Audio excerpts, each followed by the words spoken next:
Okay, so today, before we do the prayer and get going, I just want to make a comment, and that is that, does anybody can tell me what is very significant about today, class number 4? We should be able to speak it, but we can't. No, it was never the intent to know that much on the 4th. We're still in the process of the learning of it. But you'll read pretty soon. Some of you already read now, I can tell by the questions and by the way you make the comments. So that's my barometer. What's significant is that we're at the half mark, class number 4 out of the 8. Usually this is when it starts getting really interesting. So from today forward, really pay attention because we're like progressing, as the best way to put it. Okay, so everybody knows today we're going to be learning, we're starting lesson 4. So as I mentioned before, let's do the prayer of dedication. And those of you who want to join, that'll be great. I'll do the Hebrew. You can see the words beneath each English word. You see the Hebrew counterpart word, and obviously it's a bit confusing because the English is from left to right and the Hebrew is from right to left, but you can do it. And then those of you after the Hebrew, if you want to join me with the English part, that'll be wonderful. So here we go, the prayer of dedication. This is Psalms 19:14. Yehiyu leratzon omrei pi vehegion levi lefanecha Adonai tzuri vegoali. Oseh shalom bimromav, hu yaaseh shalom aleinu ve'al kol Yisrael, ve'imru amen, b'shem Yeshua HaMashiach, amen. May the words of my mouth and the meditation of my heart be acceptable unto you, O Lord, my rock and my redeemer. Thou who establishest peace in the heavens, grant peace unto us and unto all of Israel and all the world. In Yeshua's name, amen. I always put that for everybody in there. I don't want to be, don't want to have any phone call about people telling me, oh, you left us out. So we don't leave anybody out. All right, so again, as I said, lesson 4. So as always, we're going to do the review of lesson 3 real brief, answer questions, and then go on from there. So the letters that we learned are, let's see, where's 3? I'm trying to review lesson 3, and I'll get on page 20. Thank you. All righty.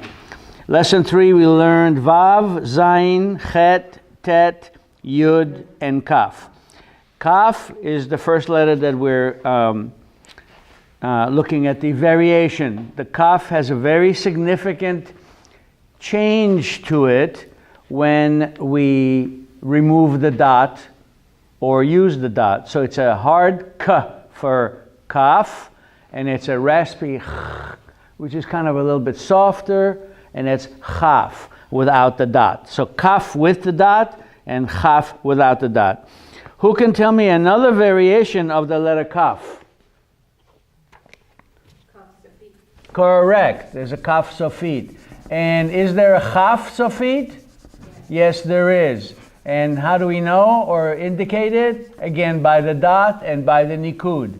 So whether it's a Kaf Sofit, I'll do it here on the side and then erase later. So here's our Kaf. Here's our Chaf. And here's our Kaf or Chaf Sofit. So if you need a dot, you just add it. You don't need a dot, it's a Chaf Sofit. And if you need nikud below it, then you do it below the line, and there's the nikud. And the nikud can be any nikud, like any other Hebrew letter.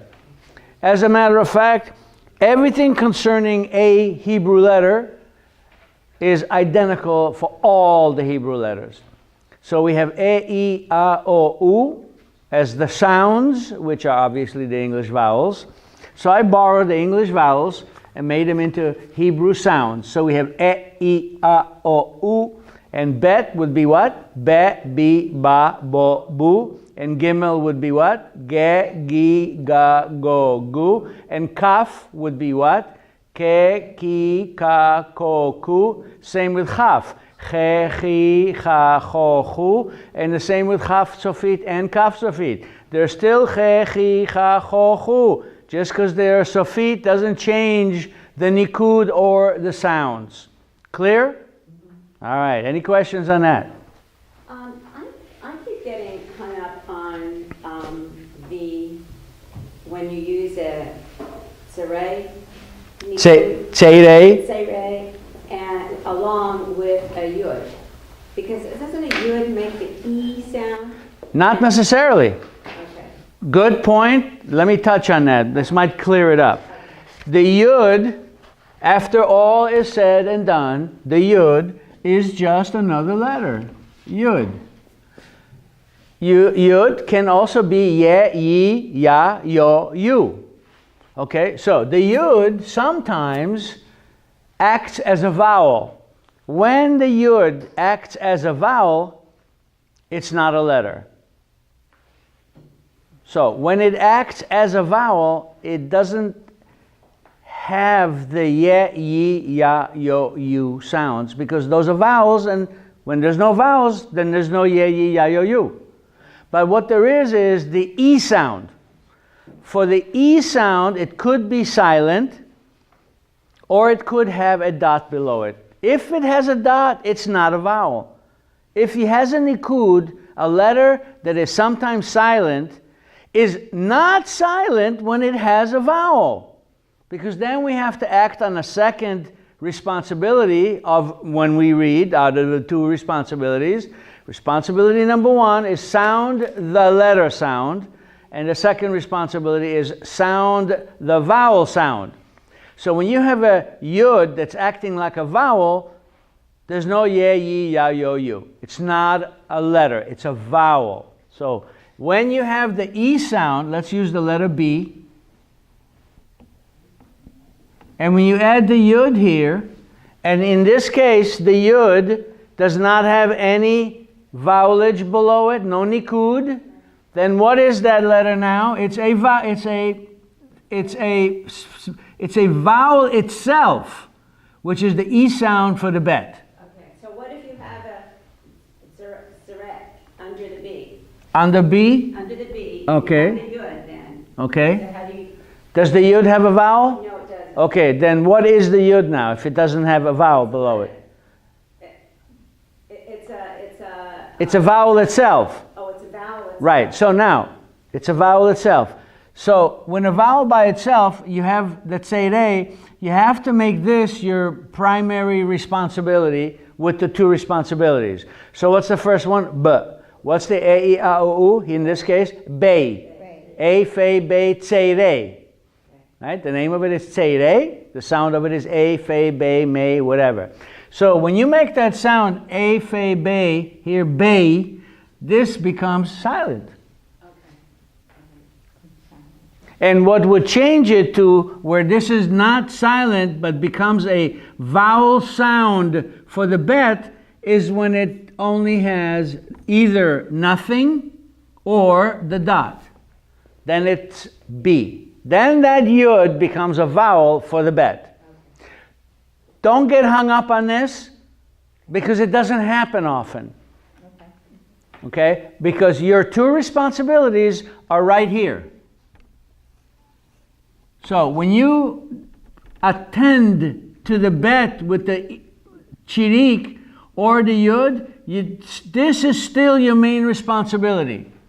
So if you're working on the sound of the bet with the chirik or nothing below the bet, then the yud appears, it's a B sound. So it becomes a vowel sound for the bet.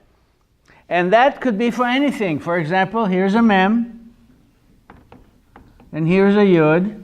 There's nothing below the mem, there's nothing below the yud, then what is that sound? Me. Me. Because when you have this, and I'll do them both so it clear it, here's two me's. One has nothing, and one has a chirik. They both have the yud. Is there a difference in those sounds? We learned this twice already.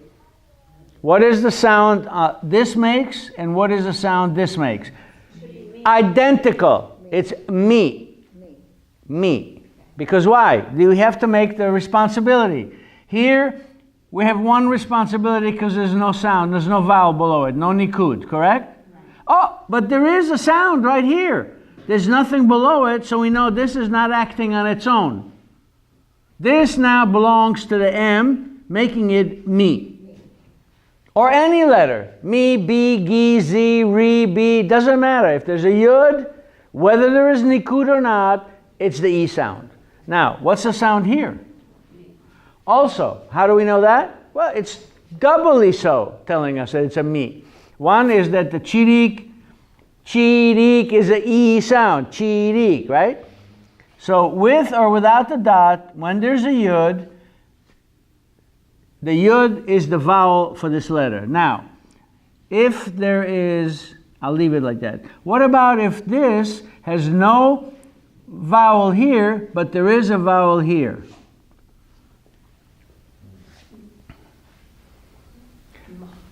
You cannot pronounce that. Because it must, if a yud is a letter with a chirik below it, that means that this yud is not the vowel for this M. Remember we discussed it. If the yud has a vowel below it, that yud is not a vowel. In that case, the yud is a letter. So what is our two responsibilities here? We can't do it. There's nothing. But here we could. Here, if there is a dot below the yud also, now what did I do here? This letter without the dot is a vowel for this letter that has its own sound, but the rule here is that it's a me sound anyway, with the yud or without. Okay? But if there is a sound here, and there is a sound for the yud, then the yud is no longer attached to the M. It's got its own sound. The M has its own sound right here. Okay, the chirik makes the M me sound. But then what about here? Here, this is not a vowel. This is now a letter. It has its own sound. It has a chirik. So what's this combination here? Me, ye is correct. Does that dispel some of the mystery of the yud as an E sound? Okay? Doesn't happen often, but it's important because it will happen. Okay? So, I'll just keep working on this, and when it gets too full, I'll take a second and erase. Any other questions on this? Okay, so the kaf chaf at the end of, at the beginning of lesson 3, kaf chaf's the last letter, so we learned the vav zayin chet tet yud kaf and chaf sofit. As you see in that box. Below there, we learned about the E sound, and there are the three combinations of the E sound. It's below where it says vowel, vowel. Okay, so there's the explanation about how there are three ways to make the E sound. Dot, a chirik, and a yud, or just a chirik, or just a yud. You'll see those, but any way that you look at it, it's the E sound. And the yud, because these are X's, these are not alephs, the X just means you pick the letter. So any letter with this information here makes that sound of the E sound. The next we went down to the lookalike letters. Any questions of the lookalike letters below here? Sometimes that's a kind of a confusing, yeah. Yeah, when I was looking, I was having trouble with the vav, the dalet, and the kaf sofit. Okay, good question. So, the nun, okay. Do you see the difference between the nun and the kaf, sofit? Here's the difference that I want you to recognize. I'll do it this way. Here are the lines. This is just a little mini lesson right here. Okay, so what was it? Give me the three letters again. The nun sofit. The dalet and the vav. Dalet and vav. All right, here's your vav. Here's your dalet. What do you see that's different? The ceiling of the vav is tiny, and the ceiling of the dalet is the full length of the box. Remember, were you here for the explanation of the boxes? How it's easy to make them all, equal. Okay, so this one takes the whole box. This one only takes a little bit. So here's the box. Here's the yud. Or here's the box, sorry, not yud, but here's the vav. Okay? Short ceiling, long stem. Here's the dalid. Here's the box. Here's the dalid. All the way across, and the little cuts on the top right. See the difference now? Okay. What was the other kaf sofit? Very, very obvious. What do you see that's different in these? Vav, the dalid, and the nun sofit. Goes below the line. It's a sofit. Okay? And then you also have the kaf sofit. What do you see different between these two? The ceiling of the nun sofit is tiny at the top. You all see that? Did that dispel the mystery? You got the answer? All right, anybody else? Good question. This is all to do with lookalikes. And it's very hard. Jews have to have great eyes if they're going to read Hebrew. Okay, I think the ophthalmologists were involved in it. How can we make a little extra money? Well, let's make them hard to read. It's a joke. It's a joke. It's a joke. It's a joke. Okay. All righty. Any other questions, or are we ready to go to 4? Any other questions on lesson 3? Let me flip the page. Okay, then we had the vav and then the zayin. I hope you did all your little homeworks at the bottom of each page using the boxes. Chet, tet, yud, kaf. Let's go to page 27 for 5 minutes or so.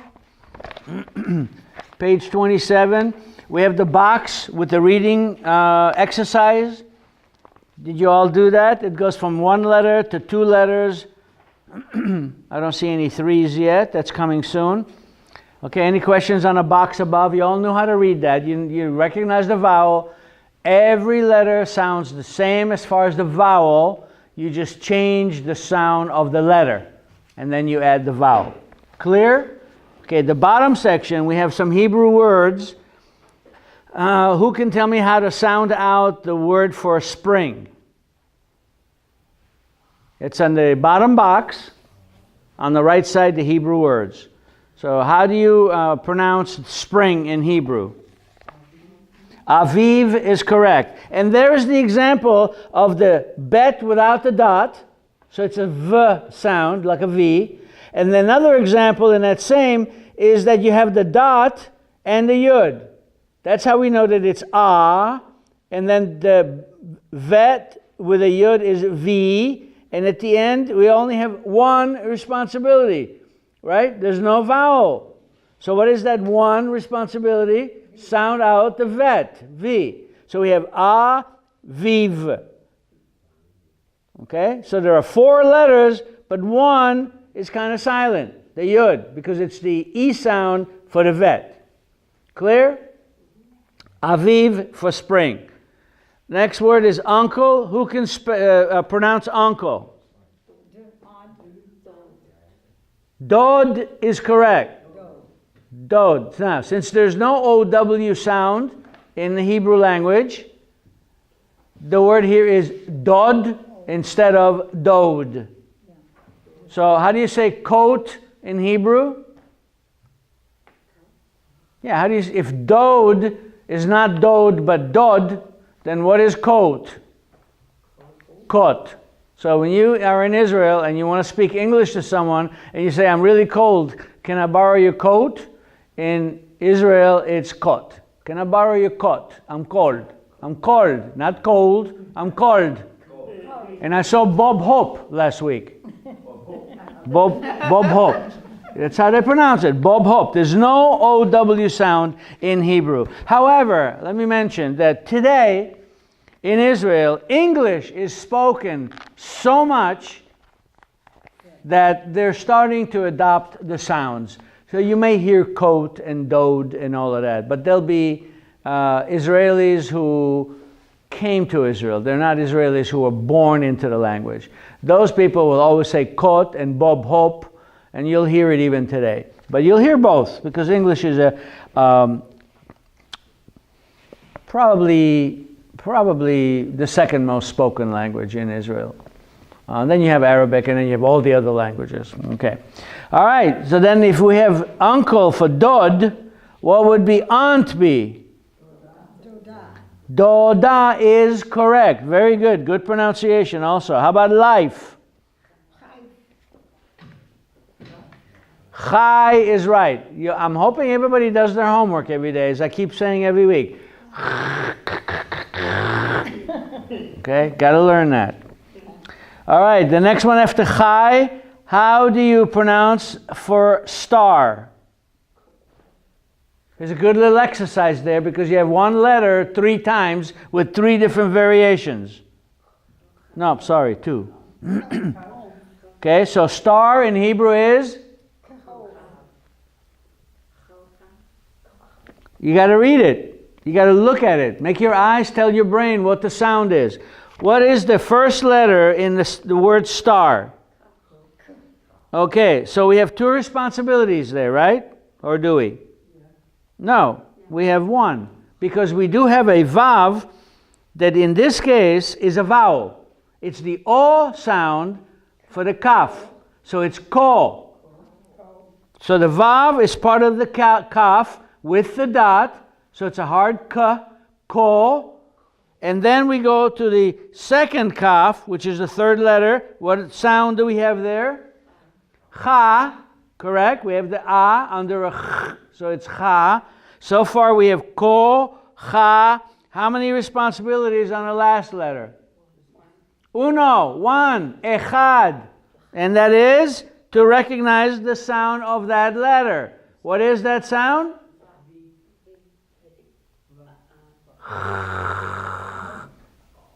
Sorry, my error. It's a vet, correct. Vav is correct. Va. So what do we have here? Kochav.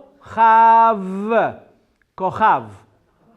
Kochav in Hebrew is a star. And the last but not least, the chest, for chest. Cha.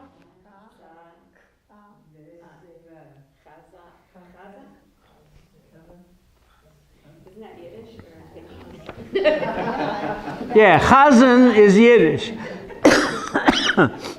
That's correct. A chazan in Yiddish is a cantor. Cantor who chants.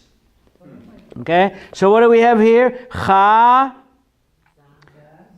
ze. And the last letter is, in this case, silent. You don't pronounce it. However, here's a good exercise to use here. Here is cha. How do they have it here? Cha with a chaf, with the kots on the top left, right? Cha. Then we have ze. And then we have the silent hey.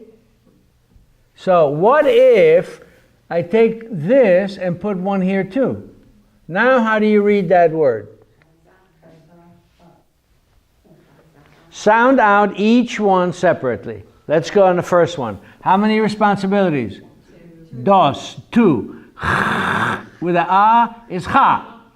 Next one is, what is this? How many responsibilities? 2. We have a letter. What's the sound of that letter? Z, like zebra, right? So what's a Z like zebra with the a sound? Ze. So far we have cha, ze. Next one, how many responsibilities here? 2. What is this? Ha, ha, ha. What is this? A. So we have cha, ze, ha. Because now this is not silent. It has a sound. Here it is. So we have cha, ze, ha. This is 2 responsibilities. A hey with the a is ha. If you take this off, then now the hey is silent. It has no vowel. It has no sound. Question.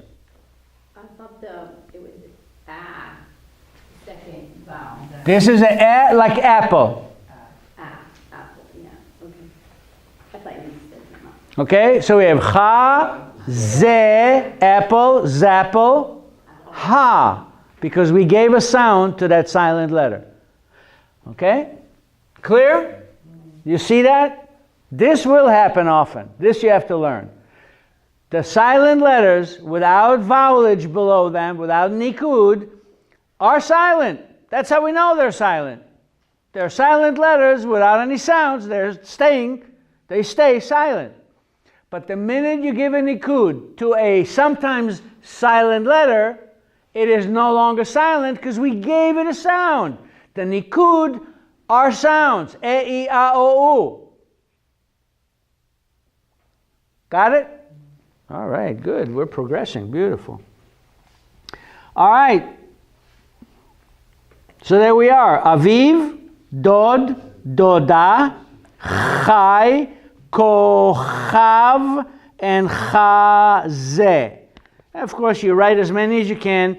Make one blank in between each word, so later when you study this, you won't just see one whole line going Aviv, Aviv, Aviv, Aviv, Aviv. It's not a word. So leave a blank in between. Okay? All right. Page 28. Did we do this already? We were starting to, didn't we? We kind of touched on it? Or is that the end of the lesson? Yeah, I think it's the end of the lesson. So we're done with lesson 3. Yeah, it's still on 3. So on page 28, we did the memory drills. Did you do this? This is kind of homework, but it's kind of also we could do it in class. So let's do it real brief just to go over it. The first of 4 exercises on page 28. It's the last part of last week. At the very top with the lines, the first exercise is to write the 11 letters of the beginning letters, the first 11 letters of the Hebrew alphabet. You write them out in English. So what do you have? Aleph, then Bet, B-E-T, then Gimel, G-I-M-M-E-L. Any way you spell it. It's not a spelling test. You can misspell it as long as if I read what you wrote, my mouth says the name of the Hebrew alphabet. That's what this exercise is. It's not about perfect spelling. Okay? So you have the first 11 would be Aleph, Bet, Gimel, Dalet, Hey, Vav, Zayin, Chet, Tet, Yud, and Kaf. That would bring us to this point of all the letters we've learned. Clear? Okay. The second exercise is to write the first 11 letters of the Hebrew alphabet without looking at your alphabet chart and in order. Practice writing each letter. Remember, one of the letters has 2 ways to say or write the letter. What is that about? That's about the dot. Those letters with the dot. Bet, vet, kaf, chaf, pei, fei. Those have a dot consideration. Okay? The third exercise, look at these Hebrew letters and vowels and write in English the sound that these make. I remember doing the first exercise, which you have the letter Aleph, and then you have 2 vavs. Is one of them silent? None of them are silent. But one is a letter and one is a vowel. Which of the 2 vavs in this little Aleph, Vav, Vav, which of those 2 vavs is a vowel? The last letter, the one with a dot in it. So what is that Vav with a dot in it? What sound? E, I, O, U. Which one? The U. So that last Vav with the dot is the U sound for the middle Vav. Because the middle Vav is a letter. It has no vowel underneath it. So it's not it's not silent. You can't make a silent with something that you have to make your mouth move. So it's vu, v. But we don't know that it's a vu unless we have that vav with a dot acting as a vowel at the end of that little word. E, vu. Okay? See that? E, vu. So the second vav with the dot in it is the u sound for the middle letter, which is a vav as well. But it is a letter. One is a letter, the other one became a vowel for this purpose. Everybody see that? Yes. This you'll see a lot also in Hebrew. So that's important. This is another good little exercise. Ivu. The next one to the left is what? Hey is correct. Here, the yud, I think we made this example. It was unclear to somebody here, right? Okay, so now you see how it is? Hey, with or without that yud, this sound is still hey. The yud here is silent. The next one, go is correct. There, and again, there is the vav with the dot on top. So when the dot is over the vav, it makes it the o sound. Right? So we have go. And the last one, ta is correct. Okay? And then the bottom, I'll give them to you. You can write them in if you don't have them. The bottom line, first word is ha-yad. Ha-yad. The yud is not silent. Why? Because it has a patach below it. Sorry, kamatz. Okay? So we have ha-yad. 2 responsibilities on ha, 2 responsibilities on ya, and 1 only responsibility on the daled, because it's not hayadeh, hayada, hayadi, hayadu. It's none of those. It's hayad.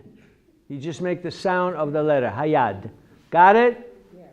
Okay, next one is chiba. Chiba. What about this aleph? What do we do with that aleph? Does it have any vowel underneath the aleph? So what does it make the aleph? Obviously silent. There's no sound below it. Next one is va. Is the hey? What about the hey on that word? Silent. No nikud. Yes. So when they're silent, do you hold it out just a little longer, like a musical note? Like No. If they're silent, then it's nothing. silent. Okay. So It's like the H in Sarah. okay. All right. Sarah is Sarah with an H or without an H. It's Sarah. Hey with nothing under it. It's not there. Okay. Good question. Okay. So we have chiba, iva. And the last one is aba. A-ba. What about the last aleph? Silent. Why? No nikud. No sound. Silento. Silencio. Okay, the bottom section. Clear? Clear on that? Everybody clear on that? Yeah. All right, the bottom section. Write in Hebrew the sound the English word is making. Use the Hebrew letters you have learned and all of the vowels. Remember, Hebrew is read from right to left. So, what is that first one? I think we did about 5 or 6 examples of how to write bo-zo in Hebrew, because we have 2 ways to make the o sound. So, bo can be done 4 ways. With vavs and cholams, or with just cholams, or with just vavs. Okay? So there's many ways to write bozo. It's not bozo. Why? Because there's no OW sound in the Hebrew language. So it's bozo. So how did you do bozo in Hebrew? I'm sure everybody did it different, but they're all correct. A bet with a cholam and a zayin with a cholam. Or a bet with a vav and a cholam. Or, and a zayin with a vav, or interchangeable, one way, the other way, the other way. You got bozo, 4 or 5 do them. The next one, hey. Sorry. We did that. The next one is chiba. We did that one too, iva, abba. Oh, we're at the bottom, bozo. Next one is hat. How do you do hat? How about a hey and a tet or a taf? Choose, doesn't matter. And what do we put under the hay? For hat? Oh no, 3 little dots. 3 dots like the bowling ball dots. Ha and t. Het. Okay, so it could be, since we're not studying spelling, okay, for hat, we have a T sound at the end. It could be a tet or a taf, but no vowel underneath it. Okay, you got it? Okay, any questions? Anybody want to know about any of these down here so we can get on today's lesson? Anybody had any problem with any of these words at the bottom section of this page? Everybody got them pretty much? Question? I mean, it's probably a stupid question, but there aren't any small letters and capital letters. In No, the word. Okay. no. We only have this way or script. So feet, Yeah. yeah, Or well, sophites are part of this. yeah, okay. Okay. No, we don't have. We don't have upper lower case. No, we don't. We just have it one way. We have hundreds of fonts, but all right. No questions on this page. Then we move forward, and by moving forward, I'm on page 29. 29 is a little extra writing practice. So here you can practice writing them. You see at the bottom you have the kaf with the dot, then chaf without the dot. Then it goes to the sophit. So here's your kaf sophit with the dot, and then you have your chaf sophit because there's no dot. Now, do you notice that the stems are a little look like a little longer? That's how we know that they are a sophit letter. Got it? That would go down below the line. Below the line. Okay. Imaginary line. So when you have the imaginary boxes that we did, Yeah. the sophit letters go below the bottom of the box. Yes, question. That means the end of the word, is that right? Sophit only come at the end of the word. The word sophit means end. So yes, you are correct. Any questions thus far? If not, we're doing good progress. We're going to page 30, section 4. Today you will learn 6 letters, 3 sophits, and the vowels segol, shva, and tseire. We've already learned them, but today we're concentrating on them. The letters for today are lamed, mem, nun, samech, ayin, and pei. Okay? The letter ayin, let me make a notation. The letter ayin sounds like aleph for us in this class, for newcomers to Hebrew. Ayin is actually a letter that does have a little bit of a different sound than the aleph, and that is that ayin in Israel, to people who already know Hebrew, the ayin is a little bit guttural, but not it's more So an ayin would be, if you're a Yemenite saying the word Abba, you'd be saying Abba. You hear that little extra little Abba. But we're not Yemenite. So for us, it's not Abba, it's Abba. So it's the same sound as the aleph. When you read it as it's an aleph sound. Okay? What else do we see here? We have the mem has a sophit, the nun has a sophit, and the pei, fei, have sophits, either a pei or a fei, just like the kaf or the chaf. With the dot, it's pei. Without a dot, it's fei. But what is the name of the letter that makes the fei sound? F. Pei is correct. The letter name is pei. So it's a pei without a dot, makes it sound a little bit different. It's fei. Okay? No points. You did good, but no points. All right? It's just like the bet and the bet. Exactly. All right. So there is your lamed mem nun, samech, ayin, pei, fei. One thing I caution you, do you see the samech has curvature? It's not a square, correct? Because the square is a mem sophit. The samech is not a sophit letter, but it looks a little like the mem sophit. So basically, the samech has curves, and the mem sophit is square.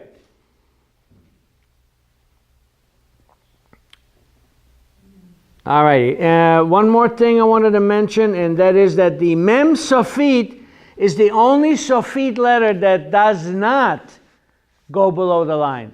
It's the same size as all the other letters. The mem sophit.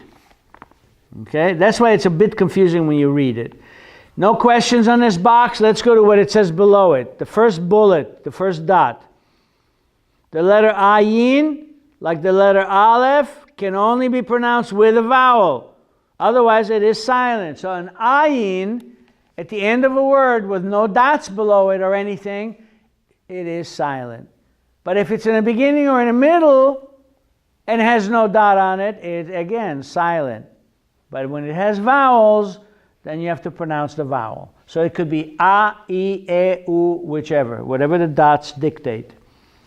Okay, and then the second dot, pe and fe are the same letter.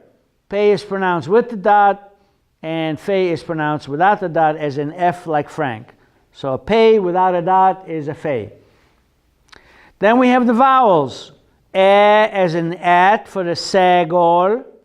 Tseire as in be, fe, me. And the shva is like egg. It's not an egg, it's an egg. It's not an egg, it's an egg. So it's real short. A shava is like not having a vowel there. Okay? These three vowels are found under or along the left side of the letter, and the shava, second bullet, makes the letter have a very, very short sound. The bottom section, final forms.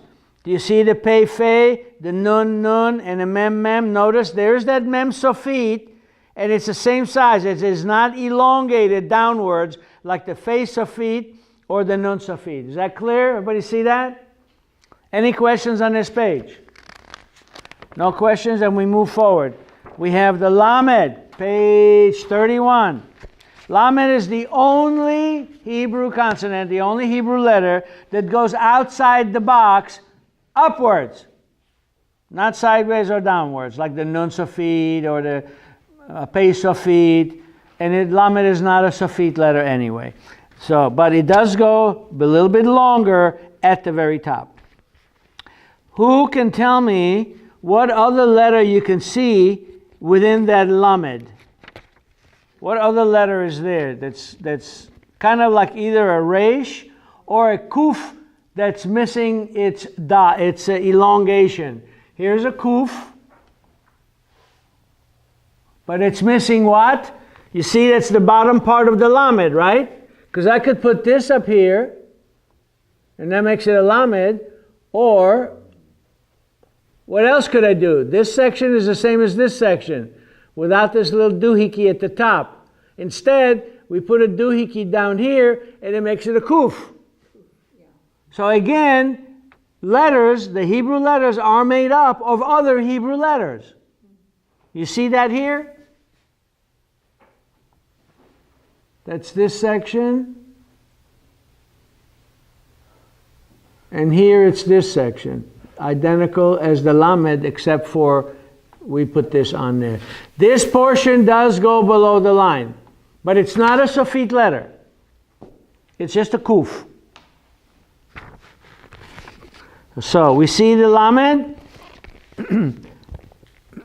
pronounced lamed. Lamed has to do with learning. You know the word talmidim for disciples? Talmidim has a lamed. Talmidim, lamed. Do you see those root words? The lamed, mem, daled. It appears in the word itself. The way you pronounce lamed is with a lamed, a mem, and a daled. Spells out lamed. And if you were to write, it's a root word. Many other words sound like and made up of the lamed. Talmidim. Again, it has the lamed, mem, daled in the word talmidim. Or lilmod, to learn. Also has the lamed, mem, daled in that word. Lomed, he is learning. Also has a lamed, daled, lamed, mem, daled. Many, many words have these three letters in them. Lamed, mem, daled has something to do with learning or teaching, or being a teacher. Lamed, or talmid, being a student. Okay? The red words you will learn to read, and that will be kind of like your barometer.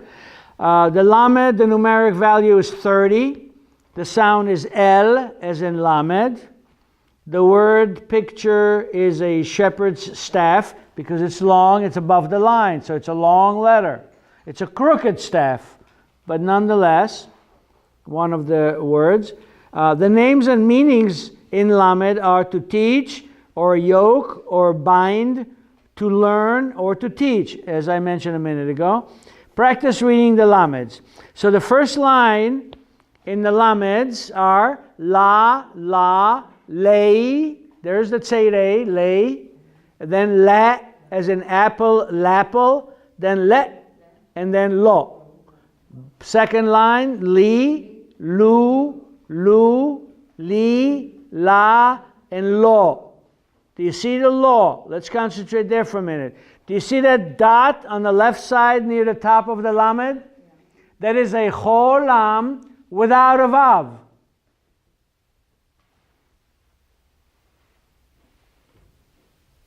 There's the O sound, cholam, without a vav. So far we've done a lot of O's with the vav with the dot on top. Here is one without the vav. Just the dot on top. Very common, and you'll see this. And this gets confusing in Hebrew writings and like newspaper, telephone book. You know, I have my telephone book and some other receipts and postage and stuff all in Hebrew in a baggie that I was going to bring in, and it's sitting on my table at home, so I will bring it next week. And also some handouts next week. Okay? So the bottom, very bottom, you learn how to make the lameds on the boxes. No questions on lamed? We'll go to mem. Okay? Mem is pronounced M-E-M, or mem is in with a tzere below the mem. So you have two mems. You have a regular mem and a sofit mem in one word for the name of the letter mem. Numeric value is 40, and it's the last letter with a numeric value. Hebrew, before they had numbers, and I'm disheartened to admit it, I don't like fanatical Arabs unless they're nice people, and I do know many, many nice Arabs, some who are very close friends of mine. I know several Arab families here. They're Muslim, but they're very nice people. A doctor's family in Carrollwood, they invite me all the time to discuss. We end up screaming and yelling, but we hug and kiss when we leave. But our meetings are usually, no, that's not right. No, we did it, you know. And they want to give me their Arab culture, and I want to give them my Hebrew culture, and they kind of clash. But their food is great, and they're very nice people. And they love the food that I bring them, which is usually European. By the way, there is no such thing as Israeli food. Israeli food is whatever family you're with in Israel, and the food is from whatever country they came from. So if you're with a Romanian Jews in Israel, you'll be eating Romanian food. It's from Europe. There is no Israeli food. The Israeli food is actually Arabic food, because that's the food they ate in that whole region hundreds of years ago to today. So the foods that are considered Israeli food are really Arabic food, but if you're in Israel, then it's Israeli food because you're in Israel. But anyway, where was I with that? I was talking about the Arabs. I wanted to say, the Arabs invented the numeric numerals. The 1, the 2, the 3, the 4. The Arabs invented that. Before the Arabs invented the numerical system, there was no system. The Romans had one, but how would you write on a piece of paper 5,289.5? How would you write that in Roman letters? You'd have a word about that long, with your V's and I's and all right? So it was confusing. Well, the Hebrews have the same thing. From the very get-go, the Hebrews decided that when they want to tell you how many loaves of bread to bring, they would do it with Hebrew letters. So they devised a numeric system.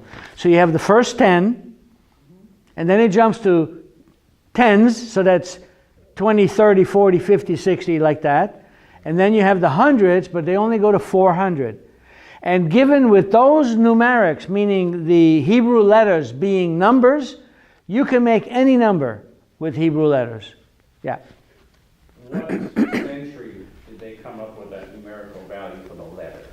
From the very get-go. That's what I thought. Yeah, from the 10 Commandments. That's how it started. They needed to label the 10 Commandments. Number 1. Well, we don't have a number. What number? Use an aleph. You know, put an aleph there. Aleph. Aleph must be one because it's the number one letter in the alphabet. And bet, bet is the second. Okay, well, let's make it 2, and etc. All right, any questions so far? Yeah. The mem and the mem suffix, I don't understand that one, because normally suffix meant it dropped, it meant it was at the end, but here. I mentioned before that the mem, I mentioned before, Right, okay. the mem sofit is the only sofit letter that's the same size as all the letters. It doesn't go all the way down. I remember now, you said the tail sort of came up. She brought it I'm sorry. What? up and down. Okay, so here's your mem. And here's the mem sofit with the quotes on the top left. See it? And so you have mem and the mem sofit. The only one that's different. It's the only one that doesn't go below the line or above the line, but it is a sofit letter. So a square is a sofit for mem. If it has curves, then it's not a sofit, then it's a samech. Okay? Good question, and there's the answer. All righty, so then let's go to the mem, since you're talking about a mem. Okay? The mem is a mem and a mem sofit. Value 40, sound is M, like mommy. The word picture is water, and that is because the word mayim has a mem in the beginning and a mem sofit at the end of the word mayim. You hear it? Ma, yim on the end. So we have one non-sofit letter, and the end one is a sofit letter, and we have a yud in between them, and the yud in this case, here's how a dot can change a meaning of a whole word. Sometimes a dot can change a meaning of a whole sentence. One dot can change a whole meaning of a whole sentence. So here is the example. We have, I'll do a different color so you could see it. Okay, so here is, how about right in here? Oops, I'm doing English. No, English is next week, isn't it? Okay, here is,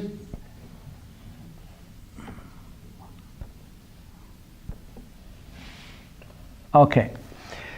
When you get proficient, when you become proficient enough to read Hebrew without the dots, then here's what you would have. So when you're reading a whole sentence, and let's say I want to say that I went by the river and the water was very cold. Haiti banahar והמים היו מאוד קרים, מים היו מאוד קרים, מים. Well, here's the mayim that I know to read without dots. I don't need the dots anymore. So I know that this is mayim, because there is no such word in Hebrew as mim. But you could, without dots, as newcomers to learning Hebrew, you can look at this and say, well, Michael told us that the yud next to this makes an E sound, so if I were to put dots in here, I would put a dot in here, and that's it, and then that word would be mim. And this does spell mim. However, I can, no pun intended, but I can dispel, like you can dispel something. I'm dispelling that this word is not mim. I can make this word be mayim. How do you do that? You give it an ah, and you give the yud a dot. So now when you read this, it's ma, yi, 2 responsibilities, one for the yud, one for the dot. So we have ma, yi, and So here is only one responsibility. Make the sound of the letter. That's it. There's no dots. So this must be just So we have ma, yim. What if I put, well, you can't. On sofit letter, you can't add a dot to it, but let's pretend. What if I give it another dot? Then theoretically would be ma-yi-mi. But it can't be ma-yi-mi because that's a sofit letter. The minute you see a sofit letter, in this case, okay? So there you are. There is ma-yim, not to be confused with mim. So you would never have a naikut on a sofit? Yeah, sometimes, like in the word kamocha. It's a cha, sofit, but it has a a. So it's not kamochi, it's kamocha. Or it could be kamochu, kamo, whatever dot you give it. But in this word, on the sofit, there's, on this word, no, there isn't. And you'll find the mem sofits often in Hebrew, and they will not have nikud below them. The chaf sofit and the fei sofit do have vowelage occasionally. All right? Okay, good. I like that lesson. That's a good lesson. All right. We're done. Other than reading the sounds in the center down here. Let's see. Mem. Okay. So we have ma, mei, me, mo, and mo. And we don't need the others. And then you have at the bottom, practice your letters and the sofits. Any questions on mem? Then we go on to page, how are we doing on time? Oh, we're doing good. Nun, what's the first thing we know about nun? It has a sofit. So there's the nun, okay? Numeric value is 50. The sound is N, like Nancy. The word picture is seed. Names and meanings are air, sun, fish, multitude, and continue.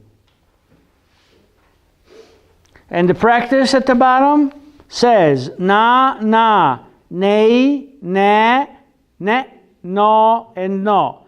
At the bottom, you practice them, and there's the nun sofit. You notice that the stem is longer than the nun that has a floor? Everybody notice that? Any questions? All right, let's go to samech. Samech is not a sofit letter, but it looks like a mem. What's the difference? It's not a square. You see, it has a curve. Samech. Numeric value is 60. Sound S like Sam. Word picture is tent peg. Don't know why. Names and meanings. To add, to secure, to hook. Endless. Oh, endless circle. To support. Rely on. And ordination. The sounds of samech are sa, say, se, so. There's your bottom samechs in the boxes. Any questions on samech? If not, we go to ayin. Ayin. There's the ah sound. There's the yud that is not a vowel. It's a letter, and we know that why? Because it has a sound. And the nun sofit. Ayin. Numeric value 70. Sound silent unless it has a vowel. In this case, there's no vowel, but in the word there is.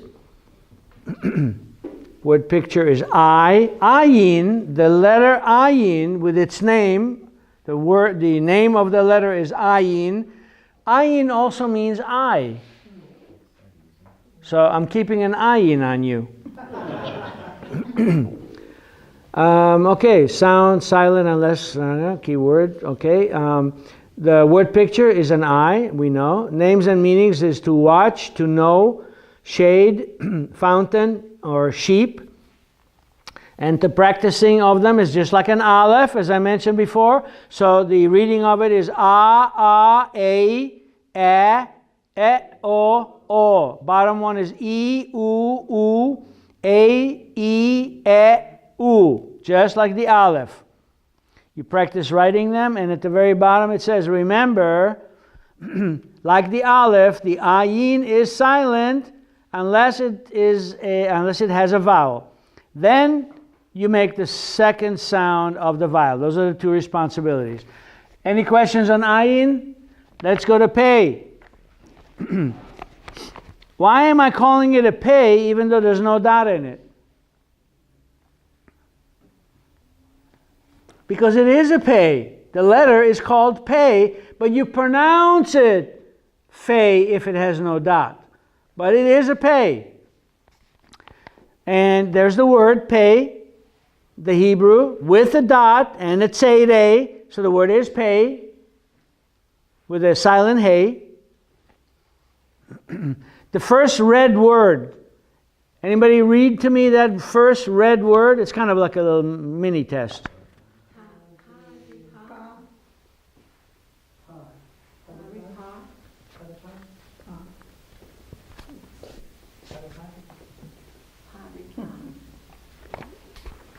Why are you saying pari par? Is that a ri? It's a shiva. So you make that sound real fast. Here's how you do it. Par par. It's not pare par. It is not pare par. It's par par. There is the shiva. You see how fast the shiva is pronounced? Let's take the shiva out of there. You still have to sound par par. That's how short a shiva is. It's like not even being there. Par par. So that par par is a butterfly. And since it is the week of Pesach, here's the word Pesach for Passover. Everybody see it? Pesach. Pesach. Even though a chet is not a Safit letter, it's a letter that just happens to be at the end of the word. Not all letters are Safits, but any Hebrew letter can appear at the end of a word. They don't automatically become Safit letters. There are some who are Safit letters, but some are not Safit letters, but they are at the end of the word. Here is a chet, which is not a Safit letter, but it appears at the end of the word. So we have Pesach with a chet, which is not a Safit letter, but it's still at the end of the word. I know I'm getting repetitive, but sometimes when you do that, it kind of sticks on you, okay? So is a chet Safit letter? No. But it appears at the end in this word, Pesach. Numeric value 80, the sound is P or F, meaning if it has a dot or not. Word picture is a mouth. Why is a pei a word picture for a mouth? Because pei in Hebrew means mouth. And pei, the Hebrew word for mouth, is pronounced the same way as the letter pei. That's the name of the letter, pei. But it also means mouth in Hebrew, so it has two meanings. Got it? Then we have the names and meanings to blow, to scatter. It's an edge, here and now. Po. A lot of times in Israel you see families like in a zoo, and the dad sees that his kid is running too close to some cage with some animal. And it's very common in Hebrew when a father, without words, you'll say, what that means is, don't go there, go here. And in Hebrew, if he were to verbiage something to the boy, he would go like this. Po! That means drop what you're doing and get over here. That's what it means in Hebrew when you see a dad going like this to some kid or to a child. Po! I remember that. I had a lot of pause. All righty. So, practicing. We have the pei with the dot and fei without a dot. And then you have the pronunciations. Pa, pa, pei, pe, pe, po, and po. And then we have fa, fa, fei, fa, fe, fo, and fo. I don't know if you know this, but the Hebrews also invented Mikey, fi, fo, fam, fa, fi, fu, fa, fi, fa, fam, whatever, however that goes. And here's my proof. Right? You just read it. Any questions on ayin or pei, fei? If not, we'll move on. Good progress. All right. We are on page 37, and there's a nice combination that we've learned so far. So the very top line on page 37 where it says practice reading and saying. So let me do the first line, you watch, and then we can do the others together. So the first line at the top, from right to left, we have fe, fei, let, fa, na, pei, ne, fa, say, a. Did you see it as I was pronouncing him? Do you see why? Does it make sense? As when I'm reading it and you see it, does your brain go, oh yeah, I see it? Okay. Let's go to the first line with the double letters. Okay? Some of them, both letters have two responsibilities, and some of them, only one of the two letters has two responsibilities. The other one only has one or none. Let's look at them. First line with the ones, okay, we have pel. See how short the Shava is on the Lamed? It's not pele or li or la. It's just pel. Next one is ne, because the ayin is silent. We just learned that. The next one is pele. It's kind of almost the same as the first. Oh no, sorry, it's a fe le, no dot. Next one is pei e. You see it? Pei e. Two responsibilities on each. Next also has two on each. Mei la. You see mei la? Next one is ne say. Ne, real short. It's not na or nay. It's ne. Ne say. See it? These are portions of real words. And the real words are here. We're going to read them soon.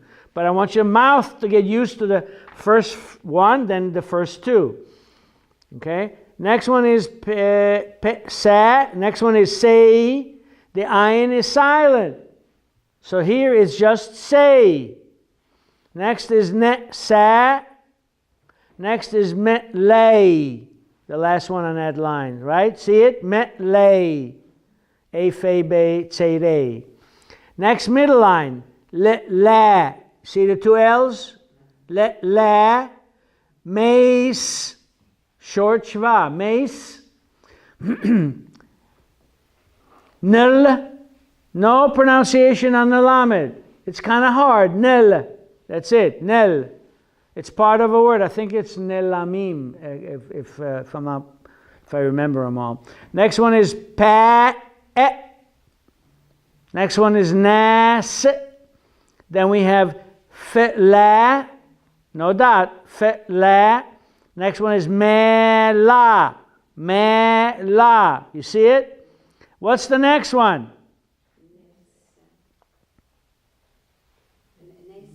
Nay say is correct. Both are tseres. Nay say. Next is lel. See the second lamed? No dots. Lel. Lel lamed. Next one is face. Okay, bottom line. Anybody want to stab at the bottom line without me doing it? What's the first one? Real simple. Ele. They're both sagos, right? We have ele. What's the next one? Pace. Pace. Next one? Mass. Just like the face. Mass. Next one? Short and long like apple. Next one, fail. No dot on the pay. Next one, Next one, mace. You see mace? Next one is a. Short pe, long a. Tse, re, fe. Next one, may, Everybody see may, And next one is lay, say. All right, let's go to, and clear? Any questions on any of these? All right, the next section, you see the Hebrew letters on the side. How do you pronounce soup spoon? Not hard. This is not hard. This one is not hard. How do you pronounce, in Hebrew, soup spoon. Kaf is correct. See the face of feet? Okay, now, there was a question earlier, good question, that asked, is it always that sophites do not have nikud? The answer is no, not always. In the mem sophit, you'll never see a nikud on a mem sophit. I've never seen one. Maybe there is, but I've never seen. But in kaf, there could be. So here it is. I did it in a different color. So we have kaf, but there's a word, for example, Fevotaf. But I'll do this. Here's kaf. Here's a sophit with the yud upside down. And here they have a dot and a sound. So here we know it says kaf. Two responsibilities here, right? And how many here? As it is, only one. But what if I gave it a nikud, E-I-A-O-O? Somebody pick one. How about a U? Let's put a U here. How do you read that now? Kafu is correct. Or any nikud. Kafe. So it's E-I-A-O-O. Kafe, kafi, kafo, kafu. You could put any nikud on this particular sophit letter.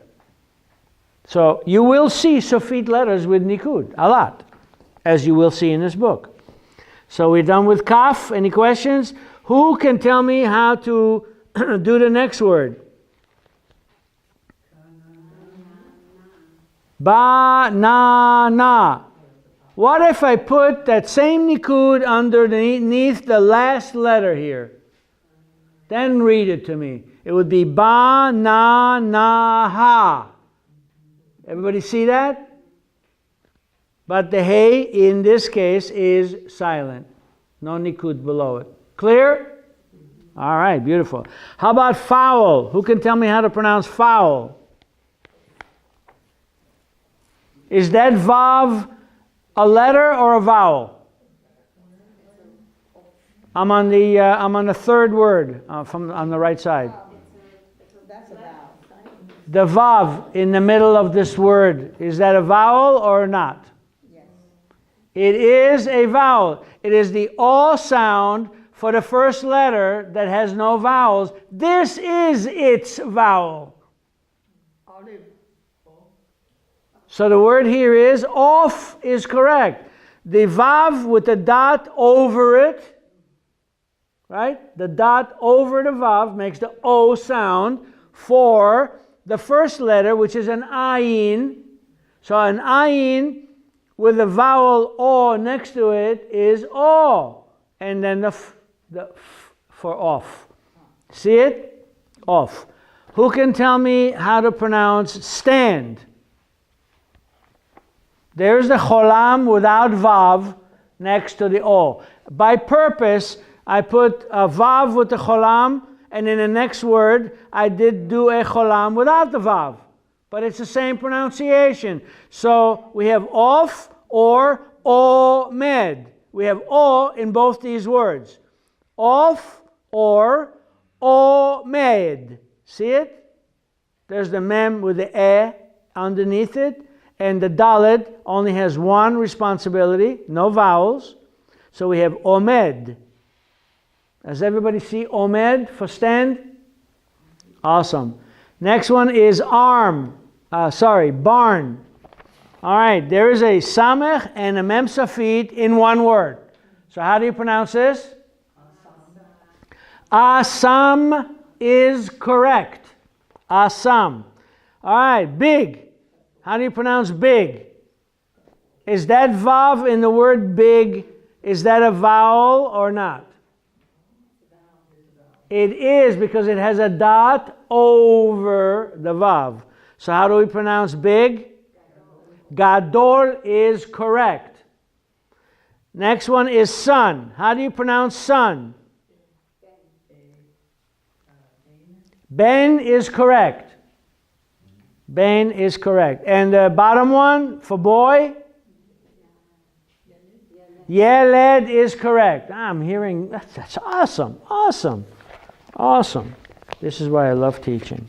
It feels so good when I talk and you guys are getting it. That is wonderful. I love that. All righty, so there we had. Now let me read them to you and watch the nikud and watch my mouth and listen to the pronunciation. Y'all ready? You want to share something with us? Now he was putting the, what do you call it? I'll share it with you later. Oh, one of those. Okay. All righty, so here are the words coming out of an Israeli mouth. You ready? First word, kaf, banana, of, omed, asam, gadol, ben, and yeled. Got it? All right. Here are some practices on page 38. Extra reading practice, and then you have the Sofit letters at the bottom box. And then you have some note spaces at the bottom. Any questions on pages 37 or 38? If not, we have arrived to section 5, which is next week. But please, let's go to, and this time we'll really concentrate on it, let's go to page 57. This is my barometer. Page 57. I would like everybody in the next 3 minutes, pick 3 words in this page. I don't care which line. Everybody, hopefully you don't all pick the same, and usually that does not happen. So everybody here, I'm going to be silent while I erase the board, make it nice and clean. It'll take maybe between 1.5 to 3 minutes. Everybody here, pick 3 words that you feel you know how to read anywhere on this page. And then I'll get to you and we'll all hear and laugh at your pronunciation. I did say in the beginning, this is a funny class, right?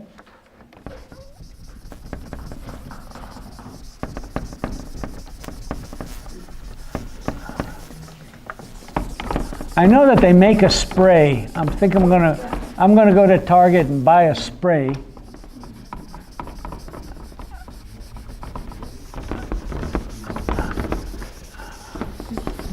Also, oh, how awesome is that? Thank you.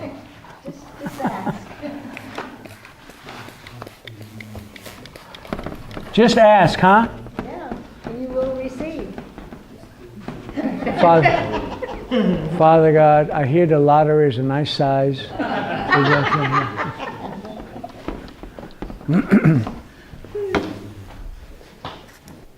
You know what they say, 2 hands are better than one, right? All right, you got about another minute and a half. I know you already know all this stuff. I can tell. But you're learning some, aren't you? Yeah. Some stuff you didn't know before? But Awesome. they're the Hebrew, Israeli way.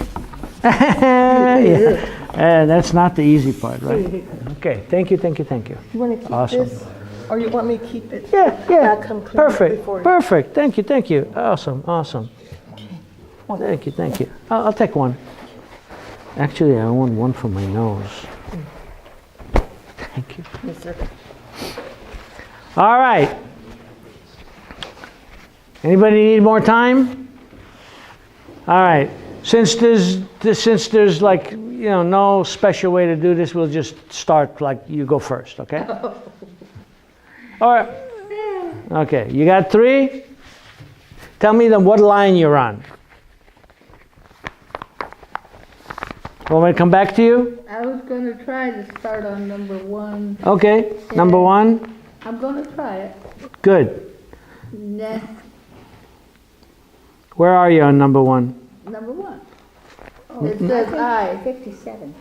57. Yeah, page 57. He said 58. No? This page right here, but it looks like you have a different book. What page is No, this? this is 56. Just turn the page. Okay, let's go with you, and you're here. Okay, Pick line 3 out of 2. this whole. Line 2. Second word. Okay. Cock. Cock. What is that second letter? The second letter is what's a, means K. That's a cough. Okay, we're not on the same. Let me see the word again, because we're not. I don't see what you see. Right here. Line 1. Line 2. Okay, line 2. What is the second word. letter? The second letter Yeah. is a cough. No, No? no, What not is even it? close. Okay, it's a It's a vav. vav. Okay. So the word here is kav. Kav. Okay, one more. Practice up. Coming to you in a minute. Okay. You want me to do another one? Okay. Yeah. Yeah. Everybody Line gets 2, 3. Yeah. Line 2. two. Second to the last. Okay. Zaz. Correct. One more. Line 4, second one. Yos. Correct. Yom is correct. Everybody see that? All righty. Okay. Are you ready now? If not, I can skip you and go. Any 3 from here. I had the wrong one, I was trying to trying. Let me give you some more time. I'll go to another. Okay. Who wants to go next on the next second table here? Okay. Go ahead. Let's do the first 3 First 3 on line 1. on line 1. Okay. Melech, Yes. Chain, Correct. and Shabbat. Correct. All right. How about you? I'll try. Line. Line 10, Line 10. 5, 5th word. yeah. Okay. Oh, 6th word. Okay. Rob. Rav is correct. It's a no dot, right? So it's a V sound. It's a bet without a dot. Rav.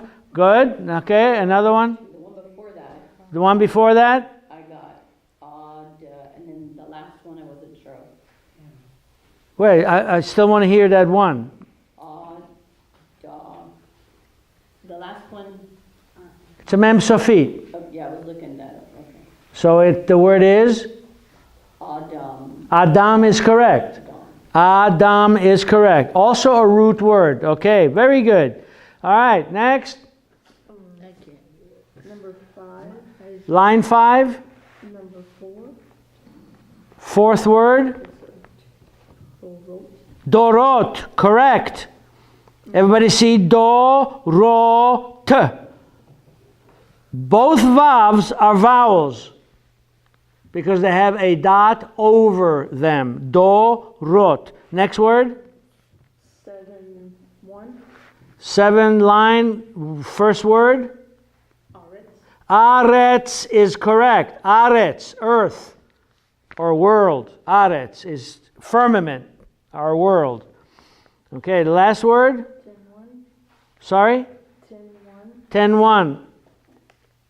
Olam, Olam is correct. World, olam.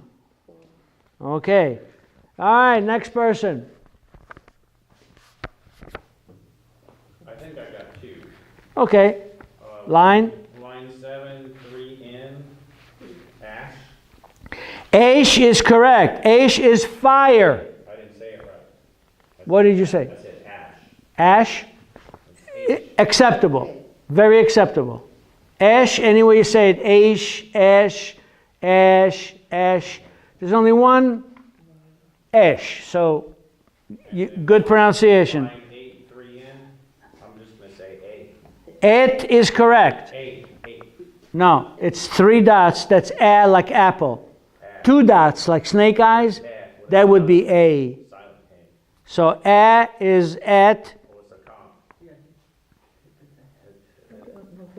You're on the right track. So that's good. Acceptable. What's the second letter? I'm confused. Tough.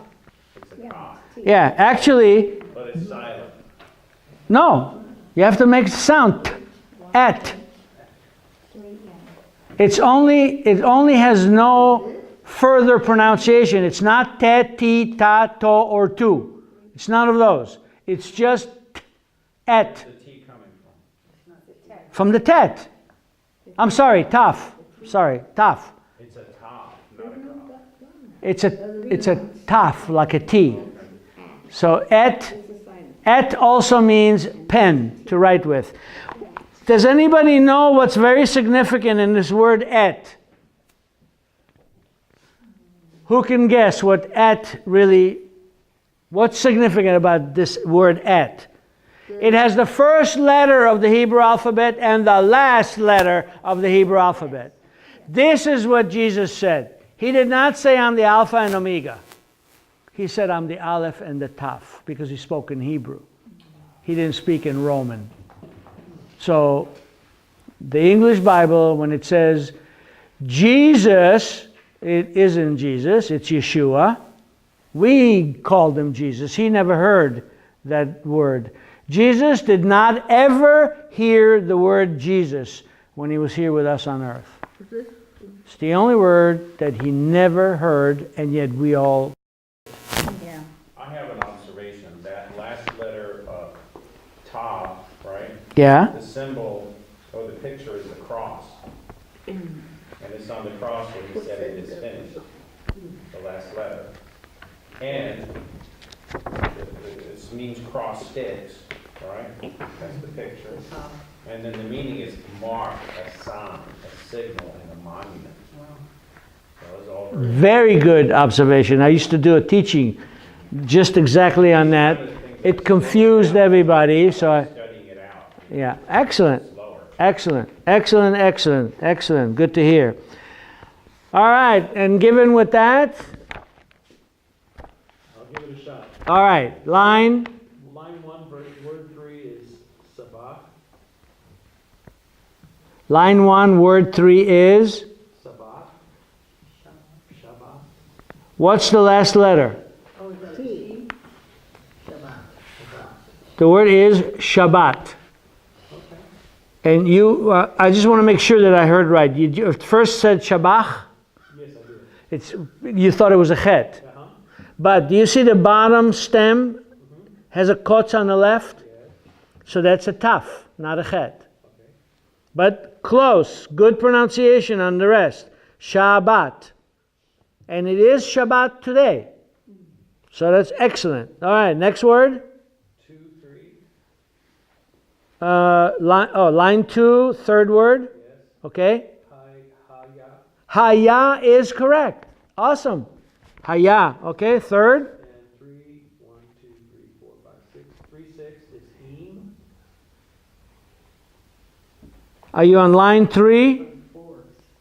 Line 3. No, right here. This one. Line 4. 1, 2, 3, 4, 5, 6. Yeah. 4, 6 is him. Im is correct. Line 3, same fifth word, is different. Yes. But we're talking about line 4. Okay, excellent. Very good.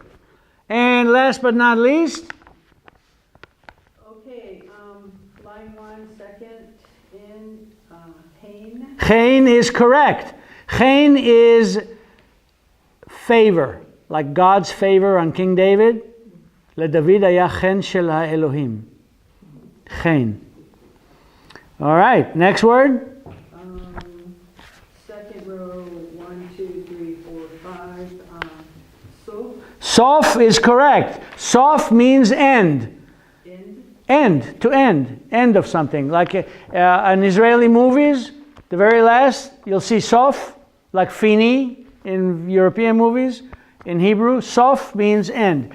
Thereby, the final form letters of Hebrew are called Sofit, from the word Sof. It's a root word. Sof. Sofit is a automatic name that Hebrew gave to letters that appear at the end of a word who are final form letters. They're called Sofit.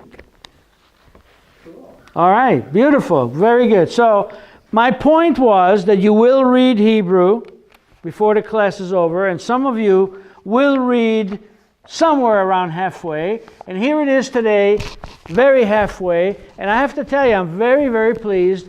You all did very well. A couple of little errors, no big deal for first time. Good pronunciation, and you should feel very good, even though these are 1- and 2-letter words. Excellent. So this is my barometer. My advice is keep working on this page. You know, make your little notes and make your little mistakes and do all of that. This is what it's all about. So the 1 and 2 letter words, if you've noticed or not, came from some of these words over here that I chopped up. I chopped up the words and I just used 1 letter or 2 letters, and that's how you learn. You keep adding letter and you keep adding sounds, and really basically all it is a recognition, sending the message from your eyes to your mouth, to your brain first, and then your brain sends it to the mouth and you say it out, and you did real good. I can't say that I heard too many errors. All right, you want to still try 1 or 2? Well, I thought. Give it a stab. Give it a stab. What line? I lost it again. This one right here, Okay, what line? 8, and it's the third one over. Got it? The English word is at. Correct. Well, the Hebrew word is at.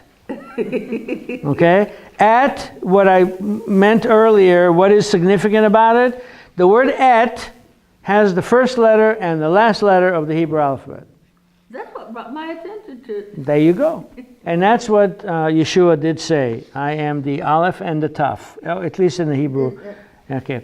Let's look at page 58. Just kind of curiosity. The red words are the Hebrew for the counterparts next to them.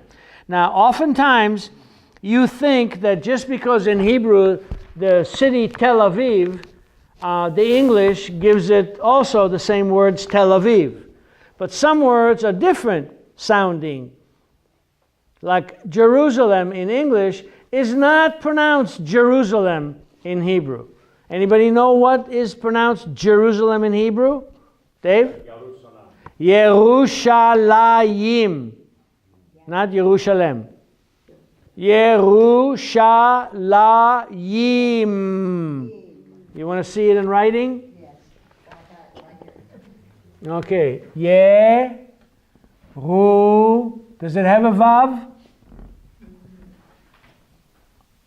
Yeru. Let me look myself. I don't know. I'm not a good. I never professed to be a good speller. Yeru. Sha. La.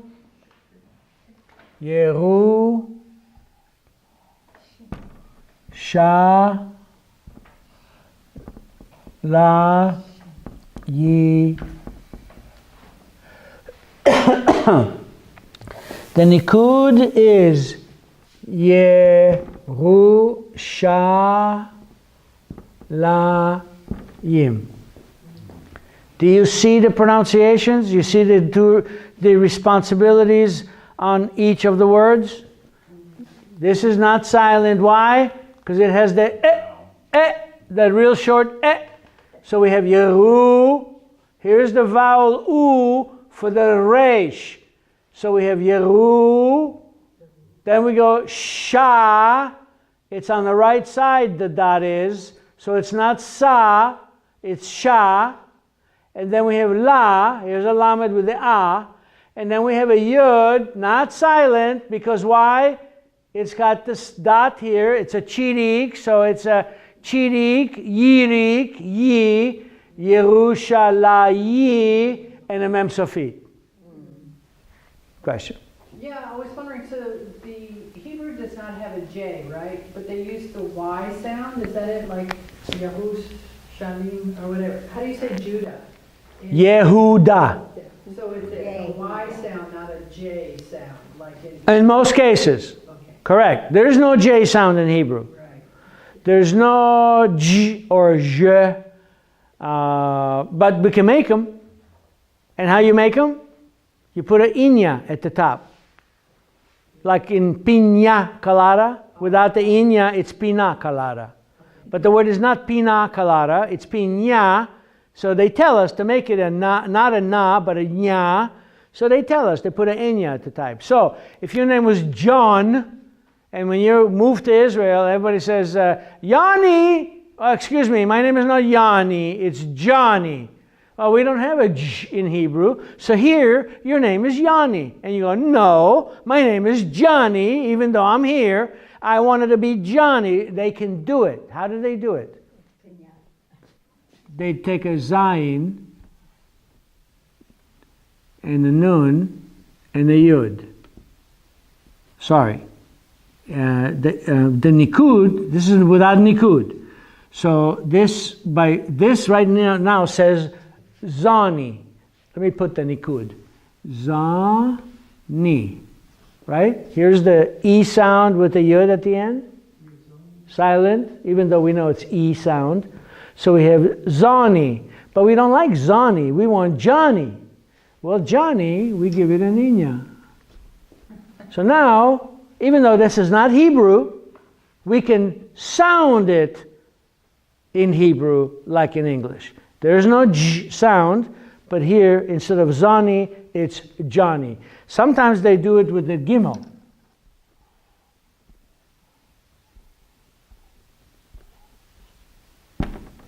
Here's Johnny. Because it's not a rooted word, because this, doing it with Inyas is, how should I say it? It's it's something that we can build for pronunciation purposes. So even though it's not Hebrew, you can make it the G or J sound. And that's how they do it. What is that second letter? That's a Nun. Backward L. What is that? Sorry, I'm so used to writing my alphabet, I go like this. This is how I write Hebrew. I use the script because it's quicker. So when I write notes to my friends in Israel or family, I do it this way because it's much quicker and they read it better. But, so when I do the Nun in this script is like this. Yeah, Nun. Instead of this, that's a Nun, but this is a Nun too. This Nun is in script. Oh. So what I did here is I started it correctly, but I forgot to put the ceiling up there. Okay. Because in script, there's no ceiling. Okay. But so thanks for catching me. You know? Yeah. You fail anyway, but thanks for catching me. Just kidding. No, you all did really, really well. Any questions? Because we got time, and I want to use the time to dispel things you didn't know or did and want to share. If not, I'll make up something. So we're back to let's work on this, on the land of Israel. Now, of course, you know, this little picture here of the country of Israel, Israel is now almost twice the size of what you see here. First of all, Egypt, right here, belonged to Israel, which they took in a 6-day war, but it was all desert. So Israel says, you know what, to keep peace, you can have it back. So Israel gave back this whole big Sinai Peninsula. And the Egyptians were very friendly, and now they are very friendly to Israel. And commerce is open between the two countries. Tourism is open between the two countries.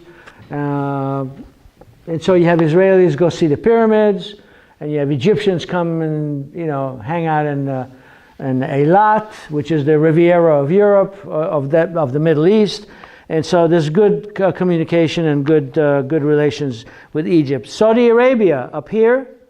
Also, there was a whole big piece that Israel gave back to Saudi Arabia because it's too much to handle, and Israel doesn't need all that land. It's just too much. It eats up their revenues with the additional care of all this other land, so they gave it back. And then Jordan down here, kind of the same way. So it looks like this, but Israel is like really bigger now. But anyway, these are the cities in red. So for example, Ashdod is pronounced the same way. Beersheba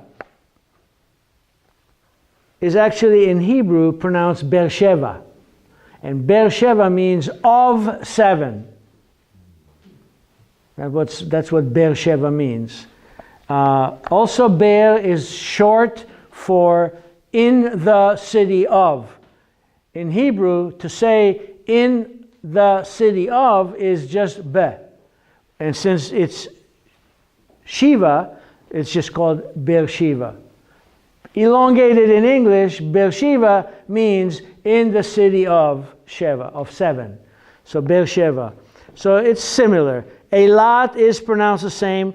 Haifa, in English it's Haifa. In Hebrew it's Haifa.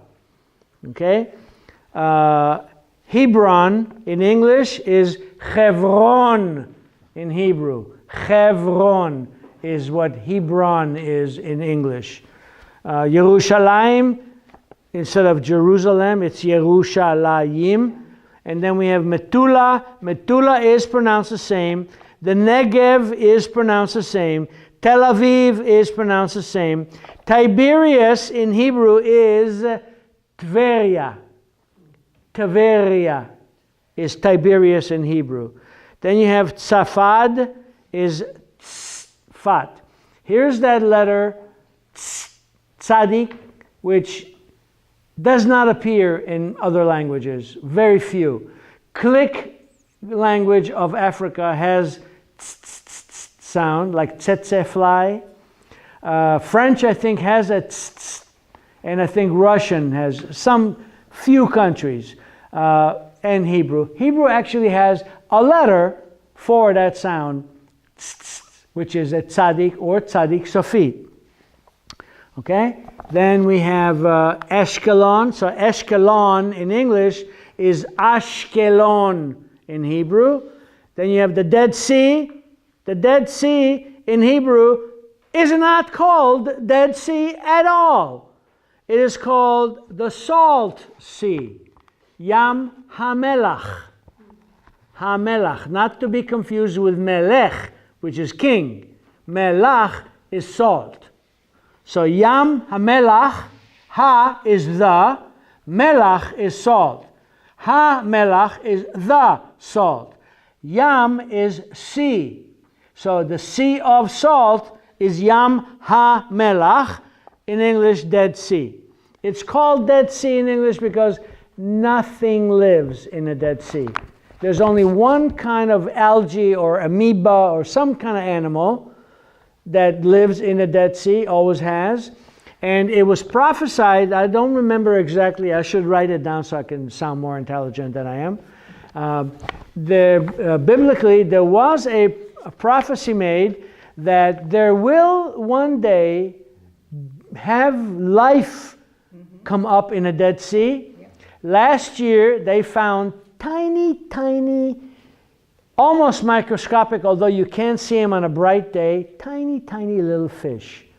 So they captured some of these fish, took them to a laboratory, and now what they discovered is that that fish will grow in size. That particular fish is alive.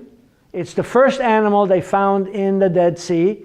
It is an actual all fish, has scales, has tails, has a stomach, has eyes, can walk, can maneuver itself around, but it never grows beyond the size that it is. And so they found life in the Dead Sea. Another 100 years, those fish will be like, big eating fish, maybe. But the salt content is so tremendous that when you go there, if ever of you have been there, and you just start walking in the water, when it gets to be about this high, you can just let yourself go and you'll just float there without moving. That's how condensed the salt is at the Dead Sea. And by the way, the bottom has wonderful, beautiful round rocks, real gorgeous rocks. They even make jewelry from these rocks, Dead Sea rocks. The other thing I wanted to say is that the salt content is so strong that it keeps eating away at the earth that it's sitting in, this big hole in the earth with salt water in it. They've never could find the bottom. They've sounded it with machinery, like depth finders. Beep, beep, beep, beep. Well, the sound never returns. So it just keeps on going. They don't know. It's coming out in China somewhere. All right. So Golan, in English, same as in Hebrew, Golan.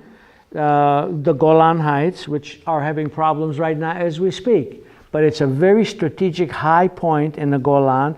It's the highest part of Israel, and in some other parts of the world, very high. And from there, it's very strategic.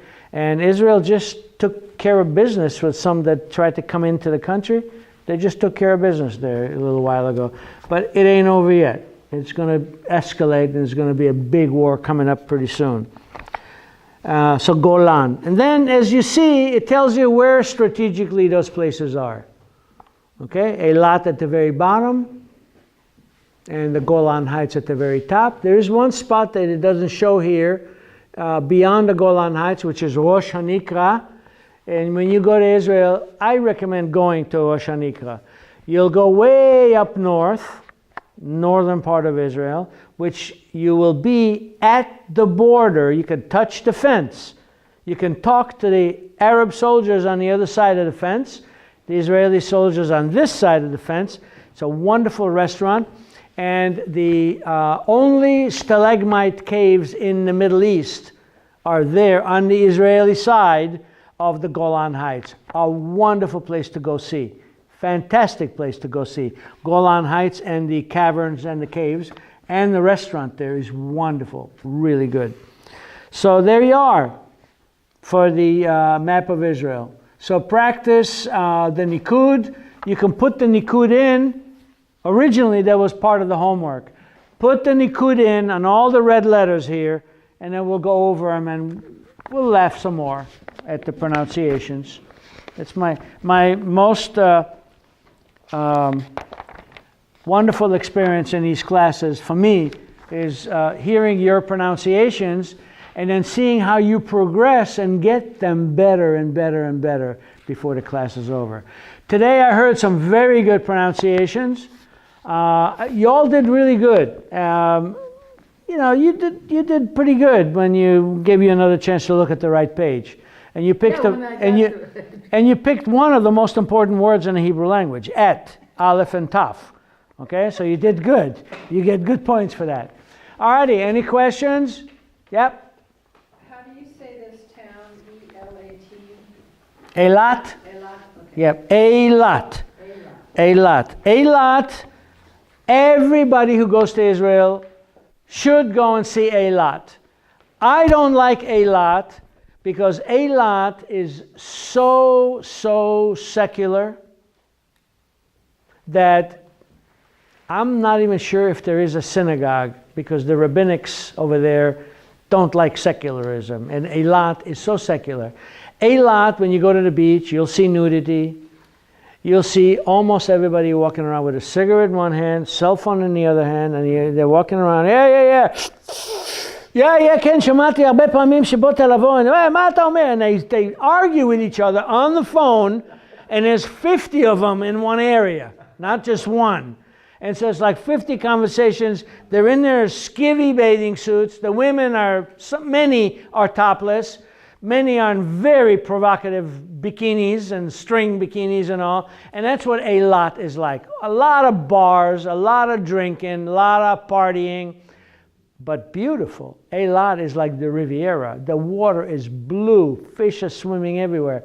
Cousteau, the famous Cousteau, once said that of all the places that he's been all over the world diving, Eilat was the best, most beautiful corals that he's seen in his lifetime. And just another anecdote on Jacques Cousteau. I'm a diver. I'm a qualified diver. Because I have to do the bottoms of my own boat. I don't want to pay $500 to someone. So I learned how to dive. I passed the PADI qualifications. I bought suits and tanks. And now I do my own boat bottom. And I pay myself $500. Of course, it cost $1,000 for all the equipment. But that was years ago. Here is what they asked. There was a announcer. They did an interview with Cousteau. I had just happened to see it. And the announcer said to Cousteau, he said, and he's a doctor. He has a PhD in marine biology. And so they said, Dr. Cousteau, we happen to know that this coming week it's your 80th birthday. Any plans? He goes, yes, I'm entering medical school. That's the brains Cousteau had. And he did. Anyway. Thank you very much. Great lesson today. And as I mentioned before, I promised you would read. Well, you did. Everybody here read at least one word. That's a good beginning. Some of you did great on all 3 words. All of you did a very, very good job on your homeworks. Now, we will go over the homeworks. Next time we have a lull, I'll pick somebody, show me your homework, and handle the critique. It is not criticism. It is constructive critique if you did homework that wasn't exactly correct. Although I have a feeling by what I'm hearing with my barometer page, I'm hearing good stuff. So it's a good class, very good class. 1, 2, 3, 4, 5, 6, 7, 8. Good, excellent, excellent.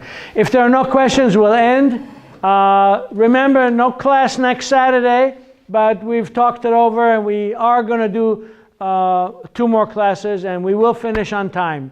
And we can run 1 additional lesson at the very end if you need it, and maybe even if you don't need it. Extra is always extra.